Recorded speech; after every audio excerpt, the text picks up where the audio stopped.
Hello everyone. सो इस video में हम एक बहुत ही कॉमन प्रॉब्लम डिस्कस करने वाले हैं जो है ओबेसिटी, मोटापा। अक्सर हम ऐसा सुनते हैं कि ये जो मोटा होना ये बहुत ही ज्यादा इजी है, बट वही पतला होना उतना ही डिफिकल्ट, उतना ही टफ होता है। मोटा तो हम बहुत ही इजीली हो जाते हैं, लेकिन वही अगर हमको पतला होना है तो उसमें बहुत टाइम लगता है और बहुत ज्यादा स्ट्रगल लगता है। तो आखिर ऐसा क्यों होता है, चलिए समझते हैं इसके पीछे का साइंटिफिक रीजन। जो भी फूड हम कंज्यूम करते हैं उसमें होते हैं दो टाइप के न्यूट्रिएंट्स।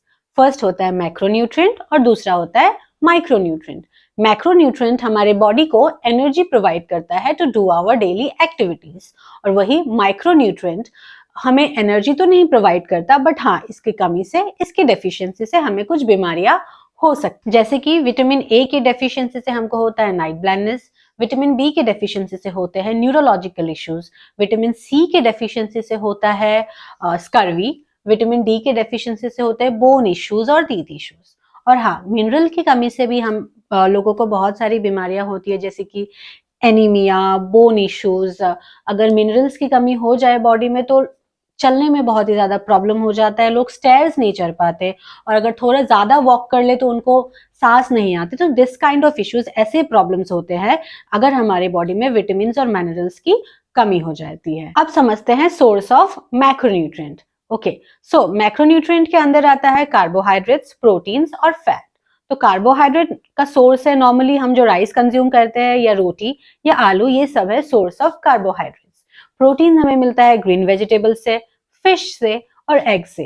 और फैट हमें नॉर्मली मिलता है ऑयली थिंग्स से, जैसे कि चीज, butter, mayonnaise. Source of micronutrients, micronutrient हमको किन फूड से मिलते हैं?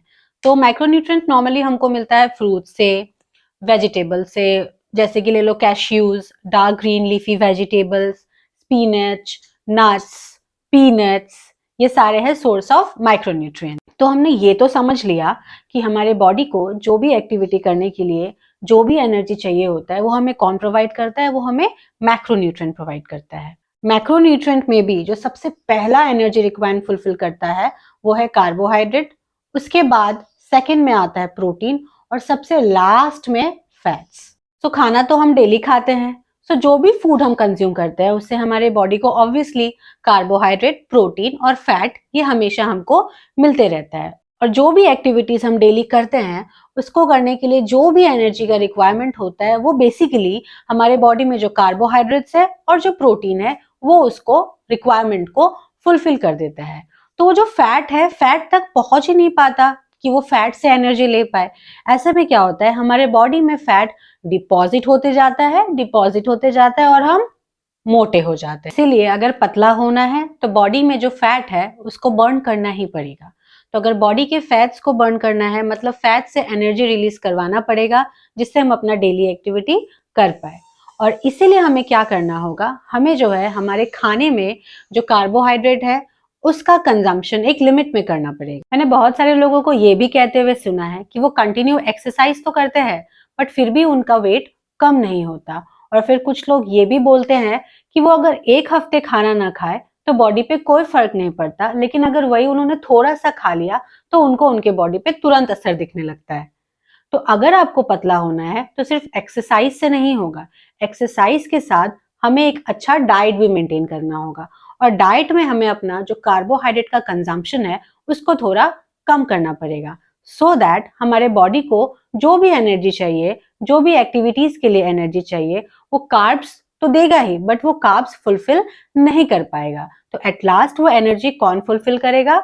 वो एट लास्ट हमारे बॉडी का फैट फुलफिल करेगा। और वैसे धीरे धीरे क्या होगा, फैट कम होते जाएगा और हमारा वेट कम होते जाएगा। आई गेस आप लोगों को समझ में आ गया होगा कि मोटा होना इतना आसान क्यों है और वही पतला होना इतना टफ क्यों हो जाता है। एंड आई होप आपको ये वीडियो अच्छा लगा हो। अगर लगा तो प्लीज इसको लाइक करें, और अगर हमारे चैनल पे आप नए हैं तो प्लीज इसको सब्सक्राइब करें। Thank you so much.